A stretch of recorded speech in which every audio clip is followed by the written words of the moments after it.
Hello everyone, আপনাদের সমস্ত চাষিদের জন্য বড় সুখবর। আজকে সরাসরি মাননীয় প্রধানমন্ত্রী নরেন্দ্র মোদী আপনাদের রিমোট কন্ট্রোলের সাহায্যে আপনাদের প্রত্যেকের অ্যাকাউন্টে 22তম পিএম কিষানের টাকা কিন্তু দিয়ে দেওয়া হয়েছে। তা আপনাদের অ্যাকাউন্টে কিন্তু ঢুকতে শুরু করেছে পিএম কিষানের টাকা। তো অবশ্যই এই চ্যানেলটিতে যদি প্রথম দর্শক হয়ে থাকেন তাহলে অবশ্যই চ্যানেলটি সাবস্ক্রাইব করে দেবেন এবং পাশে থাকা বেল আইকনটি ক্লিক অন করে দেবেন। আর যদি আপনাদের টাকা অ্যাকাউন্টে যদি চলে এসেছে অবশ্যই কমেন্ট করে জানাবেন কোথায় থেকে আপনি দেখছেন এই ভিডিওটি।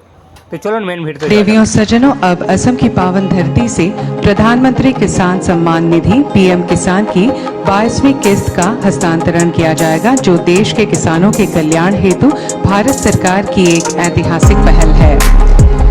मैं माननीय प्रधानमंत्री महोदय से निवेदन करती हूँ कि वे बटन दबाकर पीएम किसान की 22वीं किस्त जारी करने की कृपा करें।